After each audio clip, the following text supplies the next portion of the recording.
जय जिजाऊ जय शिवराज जय शंभूराज.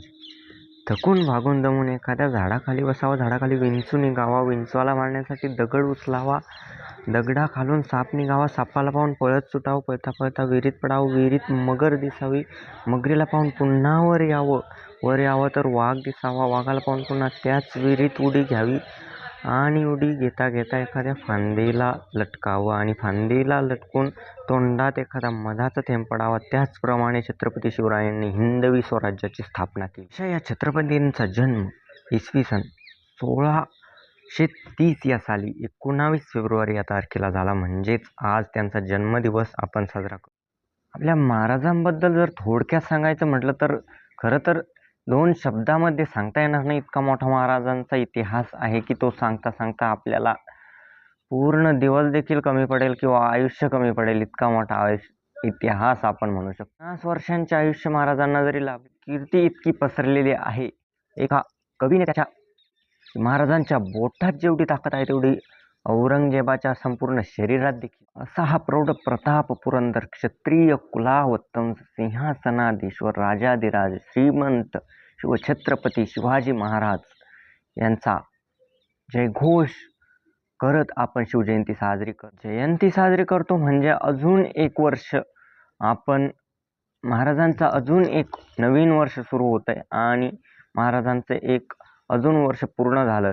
त्यानिमित्ताने आपण देखील त्यांच्या विचारांची पुनरावृत्ती करत आहोत. त्याच पद्धतीने त्यांचे विचार आपण मनामनात रुजवले पाहिजेत. प्रत्येकाने त्यांच्या विचारांवरच चालले पाहिजे. शिवरायांचे वर्णन करता करता तर खूप काही ग्रंथलेख आहेत, त्यात खूप काही कवयित्रींनी कवी लिहिले आहेत. शिवरायांच्या कैसे चालणे, शिवरायांचे कैसे, यांचे 8वावे रूप, शिवरायांचा 8वावा प्रताप. तर आजच्या या निमित्ताने आपण अपना कॉम्पिटिटिव्ह कॉर्नर मार्फत शिवजयंतीनिमित्त एक मोनोलॉग कॉम्पिटिशन म्हणजे एक पात्री आणि ड्रॉइंग कॉम्पिटिशन म्हणजे चित्रकला स्पर्धेचे आयोजन देखील केलेले आहे. तर त्यामध्ये तुम्ही भाग घेण्यासाठी डिस्क्रिप्शनमधील फॉर्म नक्कीच फिलअप करू शकता.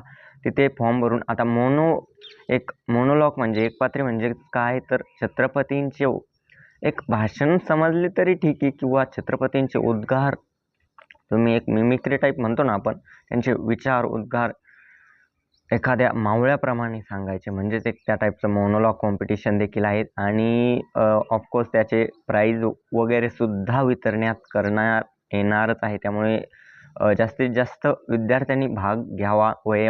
मर्यादा नाही, वयाचे बंधन देखील नाही, ही कुठलेही बंधन नाही, भाषेचे देखील बंधन नाही. इव्हन जर कोणाला हिंदीत करायचे असेल किंवा इंग्रजीत देखील तरीही चालेल, काहीही हरकत नाही. तर फ्रीमध्येच तुम्ही जॉईन करू शकता, फॉर्म भरू शकता. फक्त ऑफलाईन ड्रॉइंग कॉम्पिटिशनची जराशी फी आहे फक्त, कारण त्याला पेपर वगैरे प्रोव्हाइड करावं. त्याबद्दल बोलण्यासारखं तर खूप आहे. खरं तर त्यांच्या राजकारणाबद्दल थोडंसं बोलूया आपण, कारण आज आपण पाहतो राजकारण तर खूप चाललेलं आहे, परंतु महाराजांनी कसं राजकारण केलं बघा. त्या काळात 29 किल्ले जेव्हा तहकूल केलं तेव्हा 29 किल्लेच दिले, पण कसे, एका किल्ल्याचे 2-2, 3-3 नावं अशा पद्धतीने 17च किल्ले कागदपत्रे दिले. म्हणजे महाराजांनी राजकारण कसे, महाराजांनी 16व्या वर्षीच स्वराज्य स्थापनेची प्रतिज्ञा केलेली. आपण 16व्या वर्षी काय करतो बघा जरा. त्यामुळे आतापासूनच आपण महाराजांच्या या जयंतीपासूनच महाराजांचं चरित्र वाचावे. महाराजांच्या जयंतीनिमित्त DJ घेऊन डान्स नाचण्यापेक्षा महाराजांचे चरित्र वाचा एकदा. चरित्र सर्वांनी अवश्य वाचावे. आपण पुढल्या वर्षी किंवा कार्यक्रम नक्कीच आपण अरेंज करण्याचा प्रयत्न करूया. तर अशा पद्धतीने महाराजांबद्दलचे माझे 2 शब्द मी इथे संपवतो. जर कोणाला पार्टिसिपेट करायचं असेल, सहभागी व्हायचं असेल स्पर्धेमध्ये, तर लवकरात लवकर करून टाका, कारण स्पर्धा आजच सुरू होत आहे दुपारी. तर धन्यवाद पुन्हा एकदा. जय जिजाऊ जय शिवराय जय शंभूराजे.